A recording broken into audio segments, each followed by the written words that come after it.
Si acaban de nacer tus canarios, ten mucho cuidado, porque en estas primeras horas es donde más errores se cometen y puedes perder toda la nidada sin darte cuenta.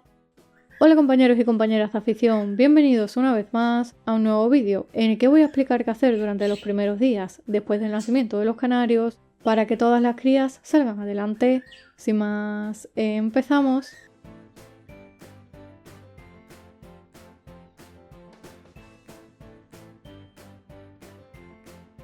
Cuando nacen las crías de canarios, nos encontramos ante una de las etapas más delicadas de la cría, ya que durante los primeros días dependen totalmente de sus padres para sobrevivir, de ahí que sea fundamental saber cómo actuar y sobre todo qué cosas debemos evitar.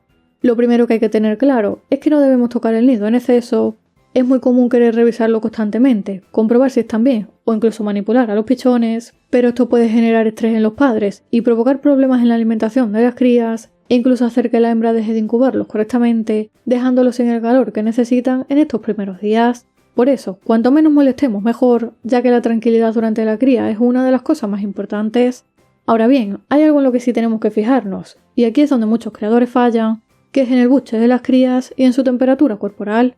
Durante las primeras horas, es normal que veamos a las crías con el buche vacío, y aunque esto preocupa bastante a muchos criadores, no siempre significa que haya algún tipo de problema. Si a lo largo del día vemos que todos los pichones tienen el buche lleno, significa que están siendo alimentados correctamente, y esto es fundamental porque ese alimento es el que les permite mantenerse con energía y desarrollarse correctamente.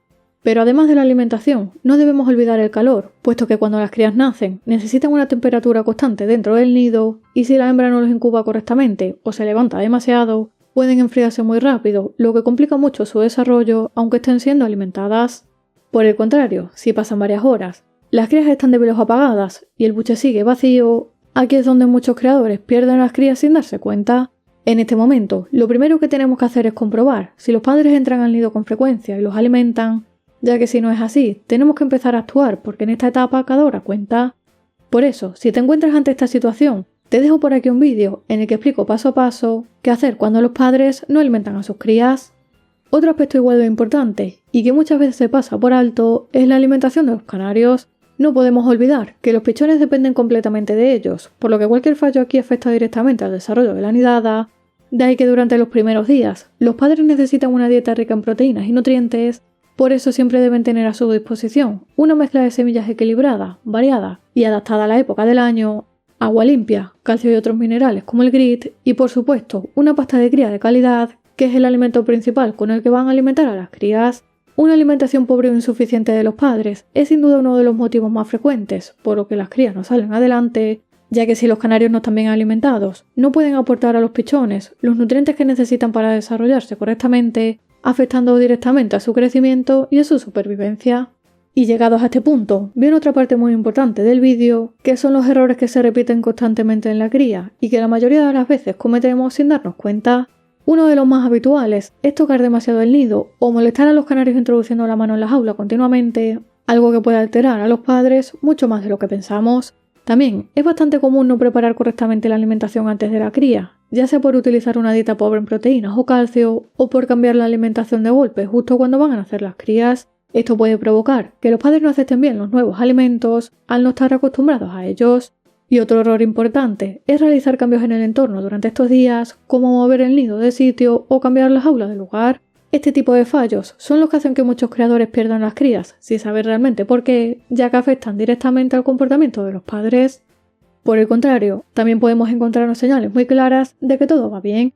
Si vemos que los pichones tienen el buche lleno, que están tranquilos en el nido, que la canaria entra con frecuencia a alimentarlos y a darles calor, y que poco a poco van creciendo, podemos estar bastante tranquilos, ya que esto significa que la cría está siguiendo su curso con normalidad.